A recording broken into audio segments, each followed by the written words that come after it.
Hey, it's Eric G. Around the House is sponsored by Baldwin Hardware. For 75 years, Baldwin Hardware has been known for its first-class quality and craftsmanship in door and cabinetry hardware. As an alumnus of the Baldwin Hardware Design Council, I can say I have seen the details and quality from design to the finished product. If you're looking for a new style and old-world craftsmanship, I can tell you there is only one Baldwin Hardware. Check out what would look great in your home at baldwinhardware.com.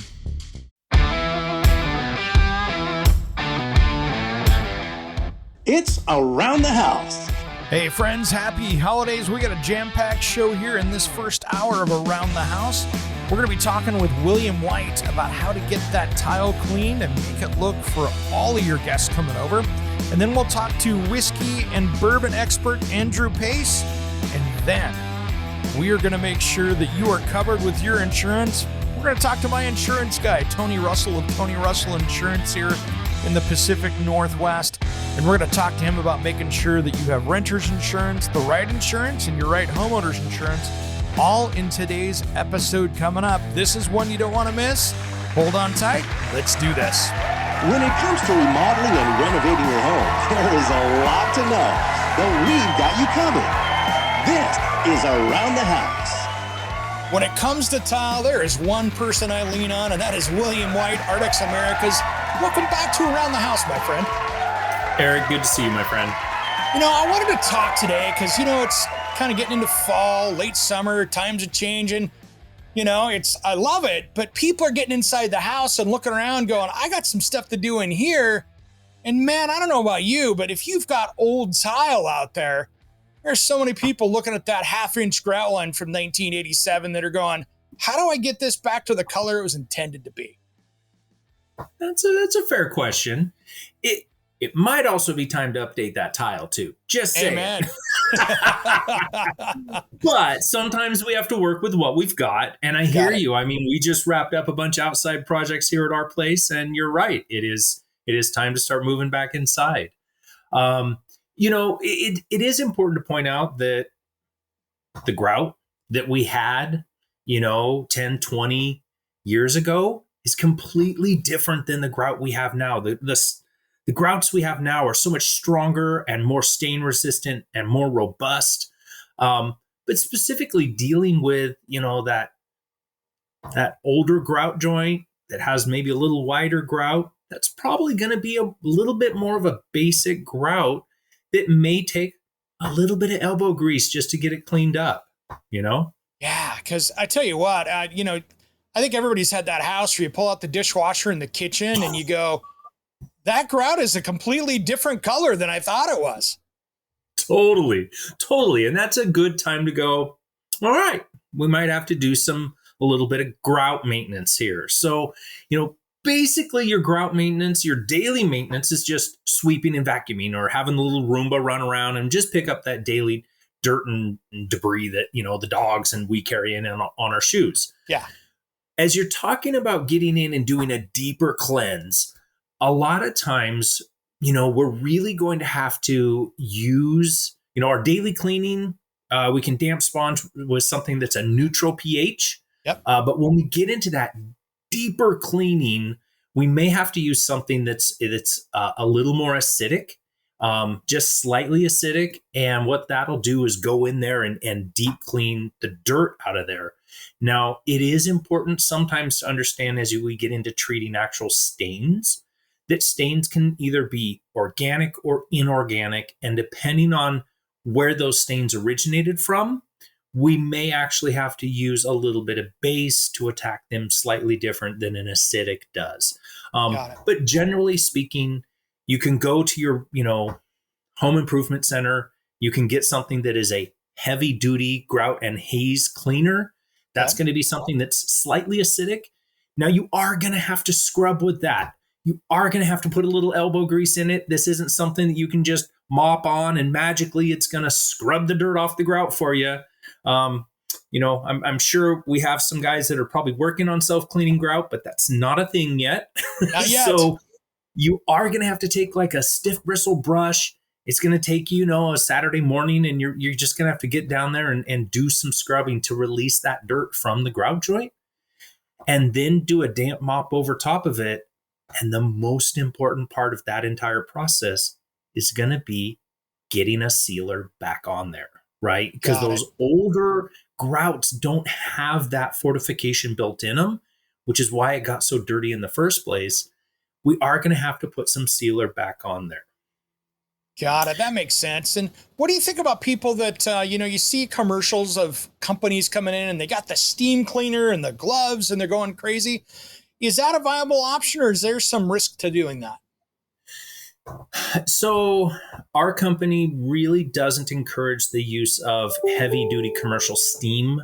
Now the shark steamer that somebody has at home, that's pretty effective, and it's not quite to the same extent that a commercial steamer would be. The nice thing that I do see is a lot of times those commercial companies, and depending on how much tile you have, if you have, a couple 100 square feet, that's one thing. You have a couple 1,000 square feet, it might be worth hiring a professional for something like that. Sure. But a lot of times those professionals do have auto scrubbers that are going to scrub that surface of the natural stone tile and grout. Got it. Just something that's going to make their life a lot easier as a professional, but something that you're not going to have as a homeowner because it just doesn't make sense. It doesn't make sense. Right. Got it. Well, so here's one question for you, William. Let's say you get it all cleaned up, right? You get your cleaners, you're scrubbing away, everything's looking gorgeous. And then you walk down and you go into the home center and you see that there's a $7 sealer there, but then you go into your professional tile store and there's a $70 sealer there. And you're going, what am I doing? 100% you get what you pay for with sealer. I cannot preach that enough, that, it's all about the solids that are in it, the actual protection in it. You get what you pay for. If you pay $7, $10 for something and you pay, $50 or $70 for something, you're getting a better quality product. There's actually more protection in it. And understanding that, sealing, it used to be that everything was solvent based. It was a stinky mess. You'd have to do it with the doors and windows open. Might as well brought a gas can in the house, right? Totally. And like cross ventilation with some fans going on it. Nowadays, almost all of our sealers are actually waterborne sealers. And we've found that the waterborne sealers can actually penetrate deeper into natural stone and deeper into the grout and provide, as good of, or if not even better protection than some of the older solvent-based sealers would. That makes sense, because that's what got that there to begin with, right? 100%.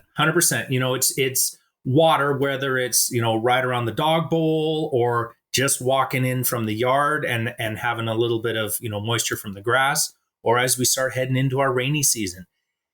Most of the time, our stains and contaminants are carried in by water. So if we can block that water from going into the grout joint, we're going to block it from staining and actually getting into the grout itself, which leads me to a good point. How do you tell if your grout is sealed or not? Right? I mean, because maybe you just bought the house. You don't know. Yeah. Pretty easy. Just take your water bottle, pour some water on like a 1-inch strip of grout, watch it for about a minute, wipe that water away. And if you have a dark spot, that means you're not protected. That means water's able to penetrate down in there. Probably time to look at some sealing, whether you're doing it yourself or hiring a company to do it for you. Definitely time to consider some maintenance there. So if you've got a travertine maybe out of the 2000s, or you got some marble, something like that, would the same go for those two materials as well? 100%. Yeah. Natural stone is exactly the same as the grout. Typically, most all natural stone is porous to some degree at some level. And, if you have natural stone, that's you have all the beauty and character of natural stone, but it does require some care and maintenance specific to stone. And that's going to be some scrubbing, some sealing. You may have some natural clefting in there, like with a slate or something that needs to be cleaned out. And again, you get what you pay for, with sealers. Yeah. Oh my gosh. I've seen sealers that come in spray aerosol bottles that you can do standing up. and walk down your grout joints. Around the House show will be right back. Don't go anywhere.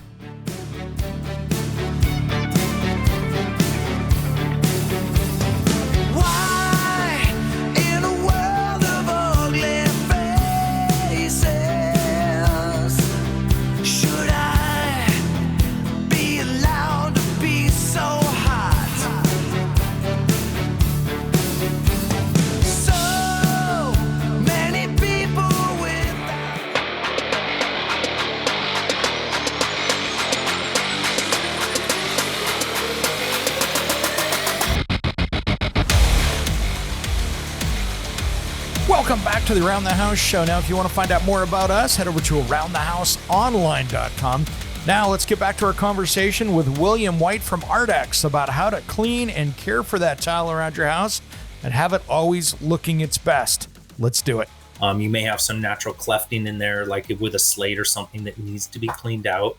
And again, you get what you pay for. You know, with sealers. Yeah. Oh my gosh. I've seen sealers that come in spray aerosol bottles that you can do standing up and walk down your grout joints. Now, they're claiming that they're providing some level of protection.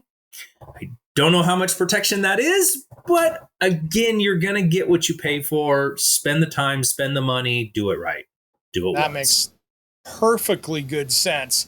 Yeah. And then you don't have to worry about it, right, for a while. What do you recommend? And I know it comes down to the sealer you use, you know, is it, or the wear or the traffic in that area, but is this something that you should be looking at doing every 6 months, year, 2 years? What's the general recommendation for a high quality sealer?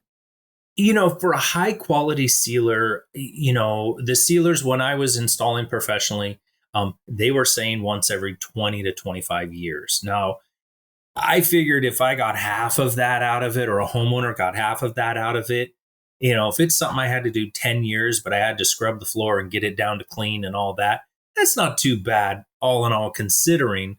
Now, the other thing that does come into play is your maintenance schedule. How often are you mopping it? Because every time you're mopping it, every time you're walking across it, you actually are kind of pulling a little bit of that sealer out of there, especially if you are using like some of the like shark cleaners or steam cleaners, you know, the small residential ones, you know, they're going to be pulling a little bit of that sealer out each time. So, you know, again, your own personal maintenance schedule is going to play into that as well. So really, if you're every year you're going down there and taking a peek at it and pouring some water and testing it out, that's really going to be your best bet, it sounds like. Absolutely. And it also allows you just to look at the grout and say, you know, how's it holding up? Do I have any cracked tiles? You know, which is why it's always a good idea to have a couple extra tiles saved. And you know, it gives you a chance to look over that entire installation. Maybe there's some caulking that needs to be cut out and replaced, because caulking, again, there's another maintenance thing that, you know, it's not permanent and forever. You might have to replace that too. And we see that more like in showers, you know, where the caulking might need to be replaced. And I always encourage people to use only 100% silicone. It does come color matched in all the colors of all the grouts out there. But using a color matched caulking silicone is the only way to go. You don't really want that acrylic stuff in your installation. Unless you like doing it every year, right? Because it's going to crack. It's going to shrink 100%. And it's going to look nasty. It's going to look nasty. Yeah, totally. And then if you've got that 80s tile, maybe it's time for an upgrade. Let's be honest. It might be time to replace it. You know, 12 by 12s with 1/4 inch or 1/2 inch grout joints, they're kind of a thing in the past. You know, now we're going to larger format tiles with tighter grout joints, which actually means less maintenance, right? In the grand scheme of things. And you can put a grout in, right? That's going to be so much easier to take care of because you can now use that new technology. Exactly. And now they've got some of these, you know, single component grouts that don't require sealing whatsoever. You know, it just, there are so much better technologies out there that make it easier to the end consumer, really. But one tip, you still got to clean it. We don't have self-cleaning grout yet. You know, maybe someday. The smart guys are working on that one. There we go. William, thanks for coming on today, brother. Where's the best place for people to find you guys for all your components out there for doing a tile job? So Ardex Americas is our website, and we have all of our, you can locate a rep on there. You can locate a distributor. You can even call into our technical services, and we have a really excellent technical services department that is more than happy to answer any questions that people may have. Thanks for coming on today, my friend. Can't wait till next time. Eric, always good to see you, brother. Take care. Thanks, William. I appreciate it. Now, let's go talk holidays and really whiskey. If you're thinking about whiskey or bourbon or entertaining, this is a guy you should listen to, my buddy Andrew Pace. You know, it was about time that we brought Andrew Pace back on again. But we're not going to be talking mold this time. We're talking one of my favorite things. We're going to talk whiskey today. Andrew, welcome back to Around the House, my friend. It is fantastic to be here, Eric. I couldn't be more excited about this. I talk about mold in houses all day long. This is fun. This is where we get to add to it, right, brother? Yep. Well, let's talk about the history of whiskey, man, and where we've gotten today, because I know for many homeowners out there, they've got their little bar on the side and they got things, but so many people will go to the liquor store and go, whiskey spelled differently, and this bourbon thing. And we're going to leave out all the other scotches and stuff out of that, but it's a deep dive if we get into that. It's a deep dive, and it's incredibly confusing. I think the best way to talk about it is how it kind of started, where we started and where we are right now. One of the things I'll say right now is just to sort of bring this topic to the forefront, because bourbon right now is the hot topic, right? All nationwide, worldwide, actually. All bourbons are whiskeys. Not all whiskeys are bourbons. Okay. So that's something to think about. Everything we talk about today will be a whiskey of some sort. Okay. It started back in about the 7th century when the Muslim traders brought the concept of distillation for making tinctures and making perfumes to the Irish. And the Irish took it and said, okay, tinctures and medicines and perfumes, that's great, but we also have beer. What happens if we actually distill beer? And that's what turned into what we known as aqua vitae, or the water of life. That's where whiskey started. All right. So the Irish really started creating the first whiskeys. Then it went to Scotland. Yep. All right. Went next door. Scotland, as the Scots would say, they perfected it. Oh, that's a conversation we could have back and forth for centuries like they have, but exactly. And then when the Scots and the Irish immigrated to the United States in mainly the 1800s, they brought with them the desire to distill a whiskey. They didn't have the ingredients that they had back in their homeland. So what they started using? Rye and corn, because that's what we grew here in America. Yep. And so, and then from that point, it's now gone literally worldwide. Whiskey is distilled on every continent in the world. And some of the world's best whiskeys aren't even made in the countries that you could even think would be whiskey countries, right?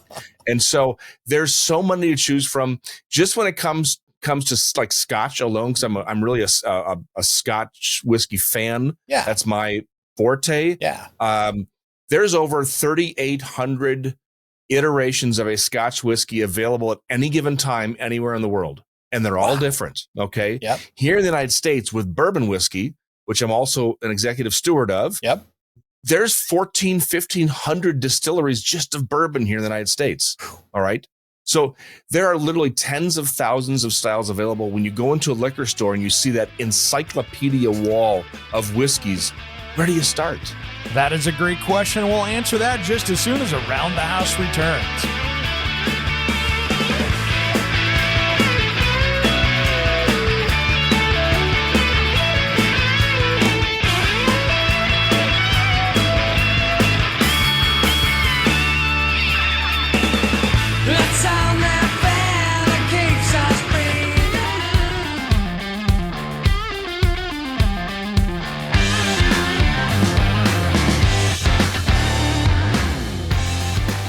Welcome back to the Around the House show. Now, we've been talking with my buddy Andrew Pace, an expert in his own world of whiskey and bourbon. He's also our mold expert here on the show, but this guy has many talents. Now let's get back to the program. There's 1,500 distilleries just of bourbon here in the United States. All right.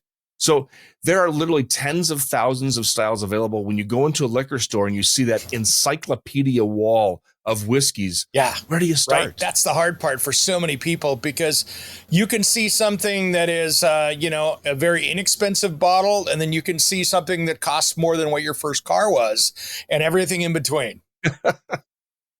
Right, exactly. And what's the reason for the price difference? Scarcity is one of the things. The other thing is how old it is, how long it was sitting in a barrel. I mean, they're paying taxes every year on that barrel of whiskey. And as that barrel of whiskey ages, it's also losing volume because of what's called the angel share that's evaporating. So they may start out with a barrel that contains enough liquid for 300 bottles of whiskey. Well, by the time they actually bottle it, is maybe only enough for about 150 at sometimes. So the value gets more and more every year. And so it's not just about whether or not it's a brand that is collectible, whether or not it's just one of those in brands. It's about everything that's gone into it to get into that bottle makes sense. state. I know one of the questions I see out that people have so many times is, what is cask strength? Or, they see that and go, wow, that looks cool. What is that? Yeah. So cask strength literally means this is the alcohol, the ABV level, alcohol by volume level of what the whiskey is or was when it was taken out of the cask for bottling. Most often when you buy a bottle of, whether it's a bourbon or an Irish or a Scotch whiskey, it's been what's called proofed down to a certain level. I've got a bottle in front of me. This is the Craigellachie 13 Scotch. And this one was proofed down to a 46% ABV. All right. That means it's 92 proof. Whiskeys here in the United States are typically proofed down to about 80 to 86 proof. So what they're doing is they're adding in water and they're slowly blending it in before it gets bottled. And that way they can keep consistency. It's good for profit margins, of course, but it's for consistency, what people are expecting. When you buy a bottle of Woodford and you expect, 92 proof, you're going to get 92 proof. Cask strength is whatever it came out of the cask gas. It could be 104 proof. It could be, in some cases, like a Jack Daniel's single barrel cask strength, it could be 158. That'll leave a mark. I mean, it leaves a mark for sure. But so in the whiskey world, though, there's a big push for the cask strength because it gives the buyer options. Yeah. I am a huge fan. Anytime I've ever had a new whiskey, I always have it neat. Then I have it with a drop of water, then a couple more drops of water, and I might even put in an ice cube or something else, because you have to experience what are called the altered states of whiskey until you find that sweet spot for you. And with a cask strength, you've got all that room to work with. If it's already been proofed down to an 80 proof or an 86 proof, you can't really add too much water before it just kind of starts tastes like you had an flat. ice cube in it for way too long, and it's just kind of watered down. Right. Exactly. And then, of course, if you look at the economics of it, a cask strength whiskey is just better bang for your buck. I mean, you're getting more alcoholic content to it. Therefore, that bottle is going to last a longer time, hopefully. The nice thing about whiskeys is that, when you open a bottle of whiskey, that bottle of whiskey will never spoil, right? It may change, it may oxidize, the flavors might change a little bit, but it's not like a bottle of wine. You open up a $100 bottle of wine, you better drink it within the next 24 hours. You open up a $100 whiskey. I've got whiskeys that have been open for 10, 15 years that are just fantastic when I take a pour here. And that's what's great about the expensive ones is that, you go out and buy a $200 bottle of wine, and like you said, you've got 24 hours to consume. Some of these distilled spirits, you could sit there and go for a while with that. And it's not changing, which is a nice side of the investment, shall we say. Yeah, it is. And so will it be the exact same flavor profile as you had when you first opened it up? Probably not, because oxidation does change whiskey a little bit. But I will say that there have been plenty of whiskeys. Matter of fact, the one I poured today, that's this Craigellachie, when I first opened it up about 7-8 years ago, I didn't like it. It was way too sulfuric. It tasted too much like, smoked meats, even though there's no peaty flavor to it. But now that it's been open for a while and oxygen has a chance to do its thing, it's actually turned into a very pleasant, very easy drinking whiskey. So if you get, that's a great tip right there. You know, if you can sit there and not enjoy it and go, okay, I'm going to let that sit for a little bit. Let's see what happens. It's almost like just waiting for the ice to do the thing in the glass when it's just, you know, you took a nice big ball of ice and threw it in there. If it's a little strong, give it a few minutes and that ice is going to knock it down a little bit. The oxygen's kind of doing the same thing, it sounds like. Yeah, it is. And so I always get that question, have you ever had a bad whiskey? Well, no, I've had whiskey that wasn't right for the situation. I've had whiskey that required a little alteration in order to make it to my flavor profile. But there really is no such thing as a bad whiskey. That's a good point. That's a good point. And, you know, there's something for each price point out there, too. I know there's I'll be the first to say that I've got Buffalo Trace sitting there as my bar house whiskey because I know exactly what it is every single time. And for making a couple cocktails with it, for me, it's great for that. Well, and that's, you know, to that point, Eric, that this is why bourbon has become so popular in this country. It's because the bourbons, almost all bourbons are actually blends of various distillates from the same distillery or the same ownership of distillation facilities. And so you're getting something that is from bottle to bottle, from batch to batch, is going to taste almost identical. This is what happened back in the 1800s with Scotch whiskey. Scotch whiskey at the time was kind of like the Wild West of America. Like, it's like everything tasted different. Every batch was different. So blenders, you know, named, you know, Johnny Walker and others created these blends so that their customers always knew that when they got a fresh case of whiskey, it was going to taste like it did last time. And bourbon has really captured that. They know how to do it well. And then you also know that if you like it neat and you also like it in cocktails and so forth, I mean, it just spans across that taste profile. And I think this is where one of the reasons why bourbon became so popular. It's also because bourbon is a little sweeter than the other whiskeys. And so it gets people to come from the side of drinking beer or wine, and going into a bourbon is a little bit easier of a jump than it is to get into a Lagavulin 16 that, you know, tastes like a peat fire. And those are acquired tastes for some people. Yep. I love it, but it took me a long time to get there. Absolutely. Well, Andrew, what would you recommend out there for people to try out there before we run out of time here? Is there anything that you're hot on right now that you should be trying this, or what are some of your favorites these days? So I will say, like I said before, I'm a huge fan of Scotch whiskey, but I'm also a fan of Irish whiskey. And Irish whiskey, in my opinion, is that perfect bridge. If you're a bourbon drinker and you want to start to explore a little bit, start exploring Irish whiskeys. And here, I'll give you a couple of reasons. First of all, Irish whiskey is distilled 3 times. All right. So it's going to be a smoother whiskey to drink neat. It is good in cocktails as well, but it's not that. Sometimes people will complain that Scotch whiskey tastes a little harsh. Irish whiskey is going to be a little smoother because of the third distillation. The second thing is, most of Irish whiskey is made from either a blend of grain whiskey or what's called a pot still. A pot still is going to be a combination of malted and unmalted barley.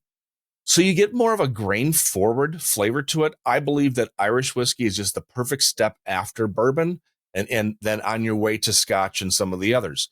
Right now, some of my favorites are, I think, Redbreast Irish whiskey. Good. I mean, that to me, that is meat and potatoes right there for Irish whiskey for me.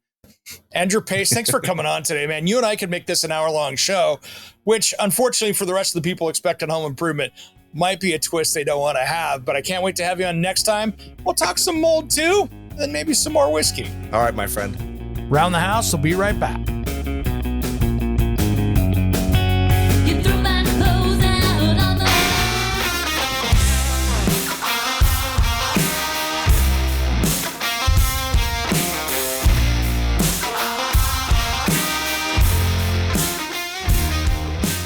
You know, we've seen home prices go through the roof, but my question is, are you insured? We got my buddy Tony Russell Insurance. Welcome to Around the House, my friend. Thank you, Eric. It's good to be here. Good to see you again. Great to see you, buddy.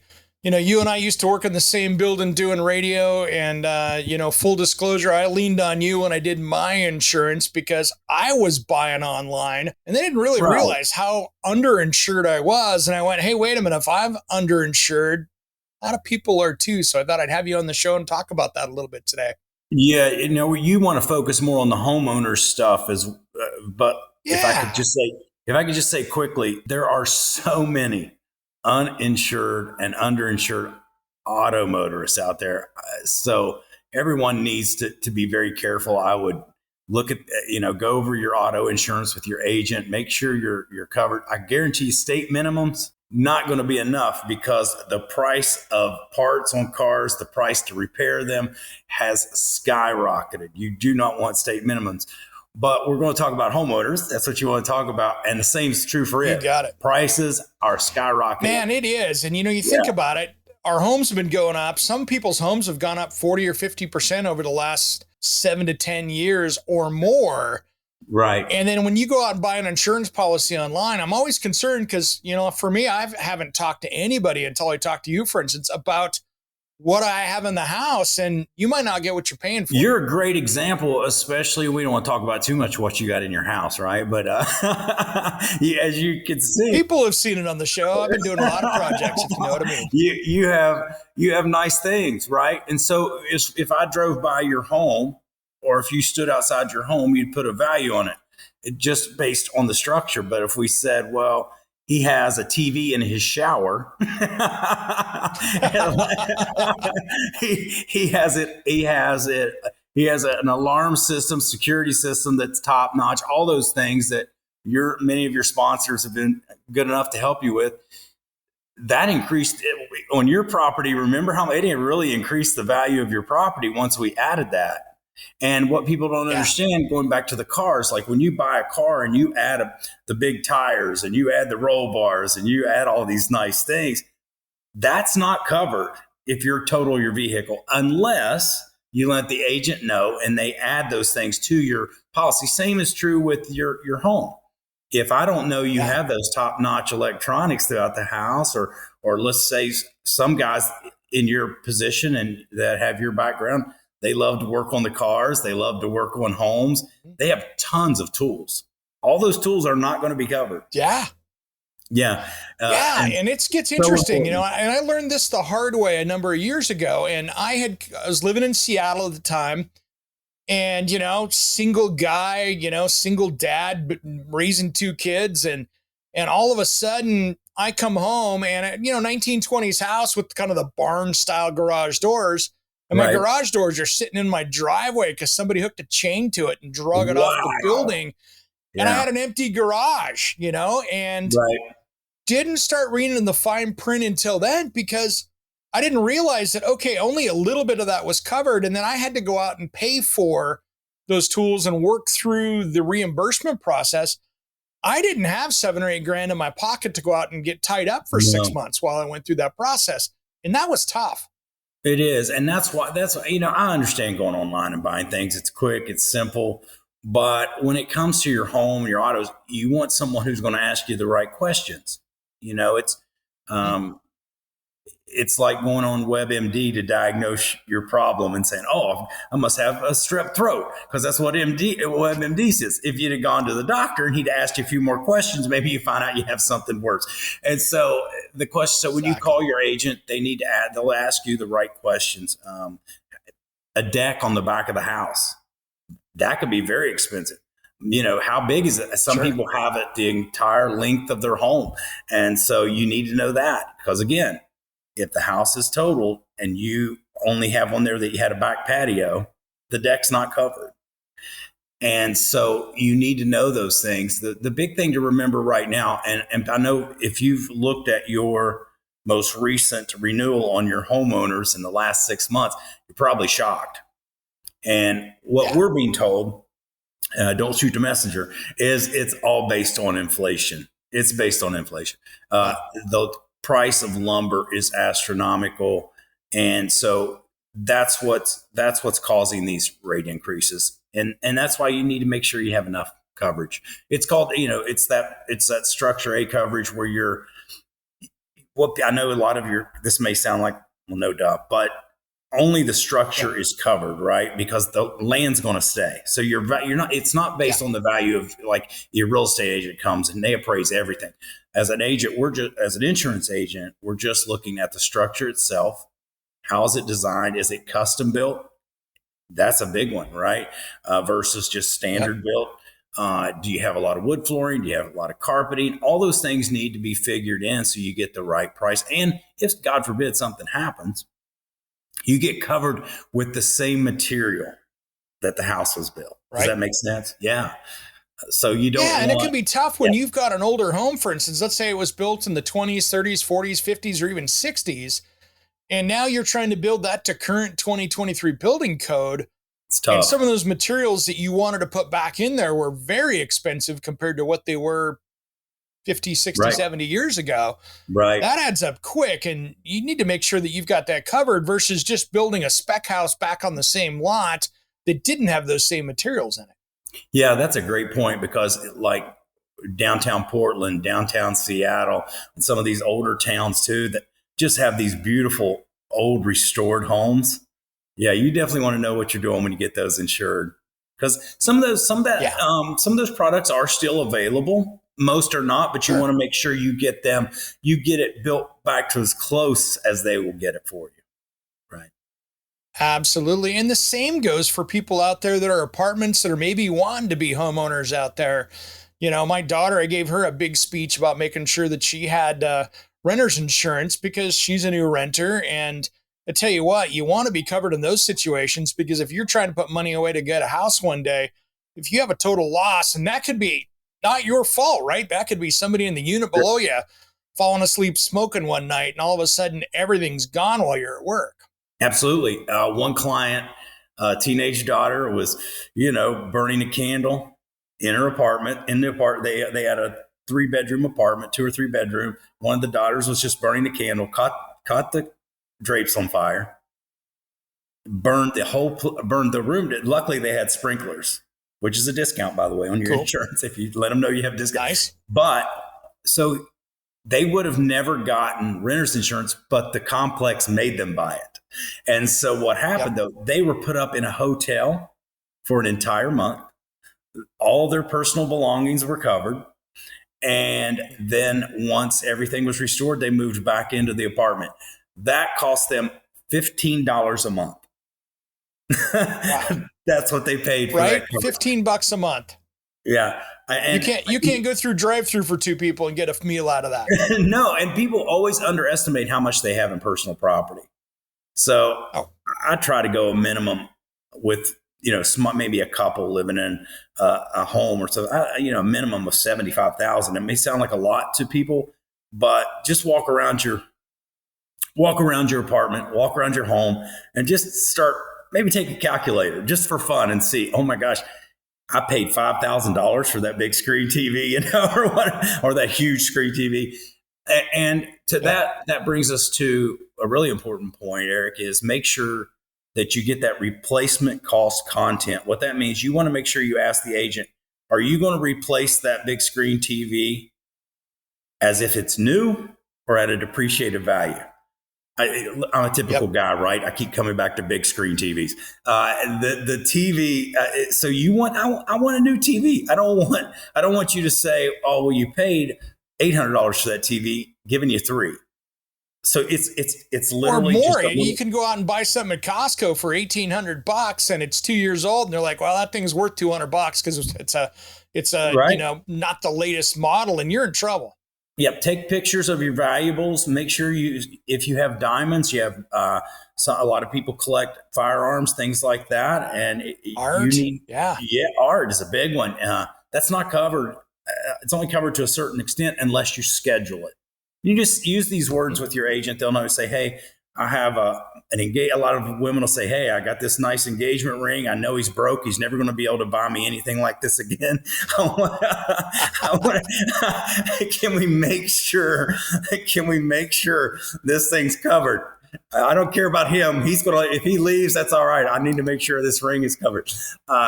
Things like that are just really important. And you don't think about that when you just go online and just start checking boxes. No question, man. Tony, hey, man, thanks for being my insurance expert. I wanted to bring you on just to talk about this stuff because I think it's important for everybody out there, whether you're a homeowner or a renter. Yeah, Eric, it's always good to see you. I love what you're doing, and congratulations on your huge success. This is great. Hey, if you live in the Pacific Northwest, hit up Tony Russell at TonyRussellInsurance.com. Around the House will be right back for hour number 2. Don't go anywhere.